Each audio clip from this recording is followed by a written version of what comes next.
Appropriate preposition শেখার একটা জাদুকরী technique আজকে আপনাদেরকে শিখিয়ে দিব, যে টেকনিকের মাধ্যমে আপনারা শত শত অ্যাপ্রোপ্রিয়েট প্রিপোজিশন অনায়াসে মুখস্থ করে ফেলতে পারবেন। দেখুন আমার পিছে আপনারা যে প্রিপোজিশন গুলো দেখতে পাচ্ছেন সবগুলোই হলো অ্যাপ্রোপ্রিয়েট প্রিপোজিশন, এবং এখানে যে ওয়ার্ড গুলো দেখতে পাচ্ছেন এই ওয়ার্ড গুলোর উপর ফিক্সড আপনার টু প্রিপোজিশনই বসাতে হবে। কিন্তু এতগুলো আপনি মনে রাখবেন কিভাবে? খুবই কনফিউজড হয়ে যাবেন, তাই না?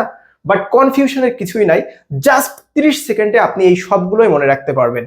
কি অনেকের হয়তো বিশ্বাস হচ্ছে না, যদি ভিডিওটা শেষ পর্যন্ত দেখেন তাহলে এই সকল প্রিপোজিশনগুলো কিভাবে মাত্র 30 সেকেন্ডে আপনি মুখস্থ করতে পারবেন সেই জিনিসটা আমি আপনাদেরকে শিখিয়ে দিব। আর এই অসম ভিডিওটা অবশ্যই আপনার টাইমলাইনে শেয়ার দিয়ে রাখবেন, পরবর্তীতে যতবার ইচ্ছা ততবার আপনি দেখে নিতে পারবেন। সো ডেফিনেটলি শেয়ার দিতে ভুল করবেন না। তো দেখুন এতগুলো প্রিপোজিশন আমরা কিভাবে মনে রাখবো, তার জন্য আমাদেরকে যেতে হবে পরবর্তী স্লাইডে। এখান থেকে আপনারা জাস্ট একটা তথ্য একটু মনে রাখবেন, জাস্ট একটা তথ্য মনে রাখলেই আপনাদের এই পুরো প্রিপোজিশন গুলো সব আপনাদের মুখস্থ হয়ে যাবে। সেই তথ্যটা হলো, এই প্রিপোজিশন গুলো ডাইজেস্ট করতে পারলে সবাই আপনাকে ক্লাব দিবে। এটা মনে রাখতে আপনার কত সময় লাগবে? 5 সেকেন্ড, 10 সেকেন্ড। আপনি জাস্ট 5 থেকে 10 সেকেন্ডে আপনি এই লাইনটা আপনি মনে রাখতে পারবেন যে এই প্রিপোজিশন গুলো যদি আপনি ডাইজেস্ট করতে পারেন। ডাইজেস্ট মানে মুখস্থ করা বা হজম করা, মানে এটা আপনার মস্তিষ্কে হজম করা। তো ডাইজেস্ট মানে কিন্তু কোনো কিছু আয়ত্ত করার অর্থেও ব্যবহৃত হয়। সবাই আপনাকে ক্লাব দিবে, ক্লাব মানে তালি দিবে, তালি দিবে। আপনি যদি 30 সেকেন্ডে এতগুলো অ্যাপ্রোপ্রিয়েট প্রিপোজিশন মুখস্থ করেন ডেফিনেটলি সবাই আপনাকে ক্লাব দিতে বাধ্য। তো দেখুন আমি এবার একটু টেকনিকটা আপনাদেরকে বলে দিই, এভাবে ধারাবাহিকভাবে আপনাদেরকে টেকনিক দিয়ে দিব, জাস্ট টেকনিকের মাধ্যমে একদম সব পানি হয়ে যাবে। দেখুন ডি তে ডাইজেস্টের প্রথমে কি রয়েছে? ডি রয়েছে। মনে রাখবেন ডি তে তিনটা ওয়ার্ডের কথা মনে রাখবেন। একটা হলো ডিভোট। ডিভোট মানে কোনো কাজে খুব বেশি মনোনিবেশ করা বা একদম নিমগ্ন হয়ে যাওয়া, যেমনটা আপনারা ক্লাসে নিমগ্ন হয়ে গেছেন, এটা হলো ডিভোট। ঠিক আছে। ডেডিকেটেড মানে আপনারা যদি ধারাবাহিকভাবে ক্লাস করতে থাকেন তাহলে সেটা হবে ডেডিকেটেড, আপনি ডেডিকেটেডলি ক্লাস করতেছেন। আচ্ছা, আরেকটা হলো ডিফার। তো ডিফার হলো দুইটার মধ্যে পার্থক্য, মানে আপনি অন্য অন্য জায়গায় ক্লাস করবেন, এখানে ক্লাস করবেন, ডেফিনেটলি একটা পার্থক্য আপনি খুঁজে পাবেন।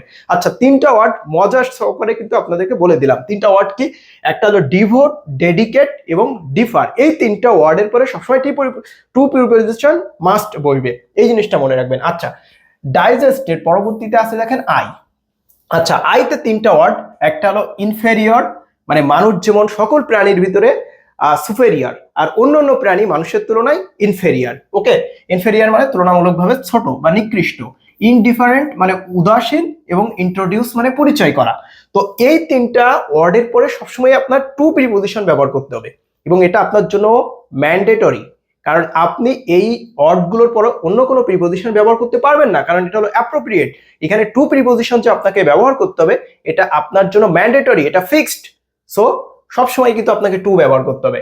আচ্ছা, তারপরে ডাইজেস্টের পরে দেখেন জি আছে। ডাইজেস্ট বানানটা একটু খেয়াল রাখবেন, ডাইজেস্ট বানান ভুল করলে কিন্তু এতগুলো প্রিপোজিশন আবার সব তালগোল পাকায় যাবে।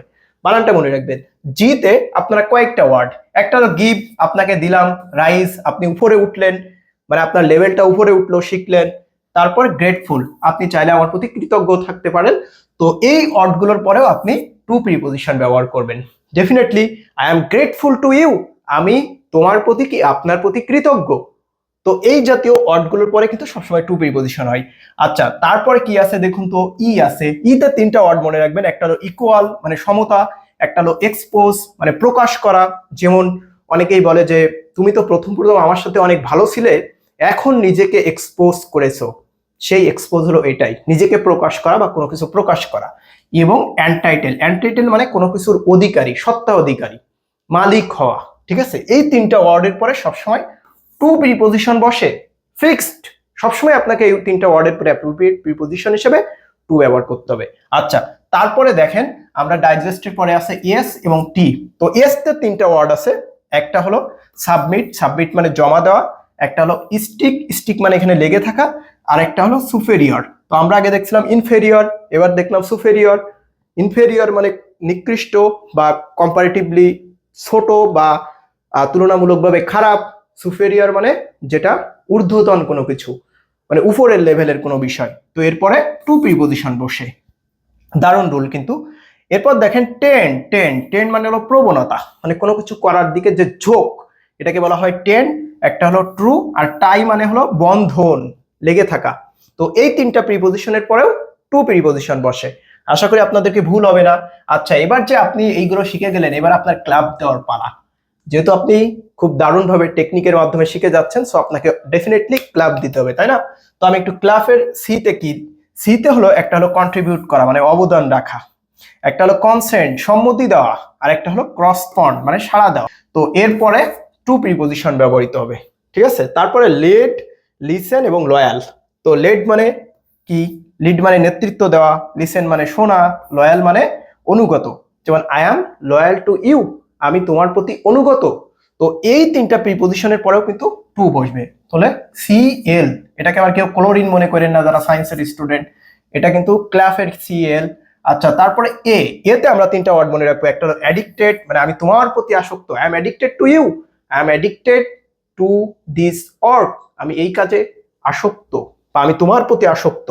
এরপরে আছে অ্যাডজাসেন্ট, এখানে অ্যাডজাসেন্ট হবে, এটা যে হবে। অ্যাডজাসেন্ট মানে কোনো কিছুর সাথে লেগে থাকা। এরপরে বলা হচ্ছে according to, according to my view, আমার দৃষ্টিকোণ থেকে, আমার মতামত অনুসারে। অ্যাকর্ডিং টু মাই ওপিনিয়ন, তো অ্যাকর্ডিং টু মানে অনুসারে, তো অ্যাকর্ডিং এর পরে কিন্তু সবসময় টু প্রিপজিশন ব্যবহৃত হয়। প্রিফার, প্রিফার মানে তুলনামূলকভাবে কোনো কিছু বেশি প্রায়োরিটি দেওয়া, মানে অপেক্ষাকৃত বেশি পছন্দ করা। তো প্রিফার, প্রোন, প্রোন এবং প্রিটেন্ড, প্রিটেন্ড মানে ভান করা, আর প্রোন, প্রোন মানেও প্রবণতা, ঠিক আছে? তো এই তিনটা প্রিপজিশনের পরেও কিন্তু সবসময় টু প্রিপজিশন ব্যবহৃত হয়। এবার আপনারা দেখুন যে আপনারা 30 সেকেন্ডে এই প্রিপজিশনগুলোর সবগুলোই আপনি আইডিয়া করতে পারবেন, বাট আপনাকে কিন্তু একটু চর্চা করতে হবে। চর্চাটা কিভাবে করবেন? চর্চাটা হলো আপনারা এই ডিতে তিনটা ওয়ার্ড মনে রাখবেন technically.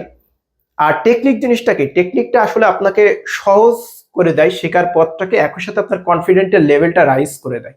Rise to superior period, এই যে আমরা একটু আগে রাইজ দেখলাম, তো এই যে রাইজ মানে উপরের দিকে উঠানো, সুপিরিয়র পিরিয়ড মানে অপেক্ষাকৃত উন্নত একটা স্তরে, সময় নিয়ে যায় আপনাকে। তো এই ওয়ার্ডগুলো এভাবে আপনারা মনে রাখতে পারবেন। এই টেকনিক ব্যবহার করলে কিন্তু আপনার কনফিডেন্টটা বেড়ে যাবে। তারপর আপনি জাস্ট একটু অনুসরণ করবেন। ডি আছে ডাইজেস্টের বানানে, আপনারা মনে রাখবেন ডিতে তিনটা ওয়ার্ড মনে রাখতে বলছি। একটা হলো ডিভোট, ডেফার এবং ডেডিকেটেড, তিনটা ওয়ার্ড। তারপরে এভাবে আর কি সবগুলো ওয়ার্ডই আপনারা মনে রাখবেন। আর আপনারা এই ধরনের মজার মজার ক্লাসগুলো যদি ধারাবাহিকভাবে আমাদের কাছ থেকে করতে চান, পেতে চান, ডেফিনেটলি পেজ ফলো দিয়ে রাখতে হবে, আমাদের ইউটিউব চ্যানেলের সাথে কানেক্টেড থাকতে হবে। আমাদের যে পেইড কোর্সগুলো আছে সেই পেইড কোর্সে আপনাদের অসম সব লেকচার শিটের মাধ্যমে কিন্তু গ্রামারের এ টু জেড, সেটা বাংলা গ্রামার, ইংরেজি grammar, GK, math, IQ, ICT, মানে যে কোনো জব বা কম্পিটিটিভ এক্সাম, অ্যাডমিশন, যে কোনো কিছুর আপনি যদি ফাউন্ডেশনটা খুব স্ট্রং করতে চান, আপনার বেসটাকে যদি আপনি খুব স্ট্রং করতে চান, তাহলে আমাদের কিন্তু রয়েছে ফাউন্ডেশনাল কোর্স, যে কোর্সে কিন্তু আমাদের তত্ত্বাবধানে আপনারা চাইলে বাংলা, ইংরেজি, সাধারণ জ্ঞান, ম্যাথ, আইকিউ এবং আইকিউ এর উপর কিন্তু আপনি এক্সক্লুসিভ প্রিপারেশন নিতে পারেন। ডেফিনেটলি আমাদের কোর্সের সাথে যুক্ত হয়ে যাবেন। এই যে নাম্বারটা দেখতে পাচ্ছেন, এটা হলো আমাদের হোয়াটসঅ্যাপ বা ফোন কল নাম্বার। চাইলে এই নাম্বারে আমাদের সাথে যোগাযোগ করতে পারেন, অথবা সরাসরি আমাদের যে ফেসবুক পেজ আছে, ফেসবুক পেজেও ইনবক্স করতে পারেন। আমাদের অ্যাভেলেবেল কোর্সের থেকে যে কোনো কোর্স কিন্তু আপনি চাইলে নিতে পারেন।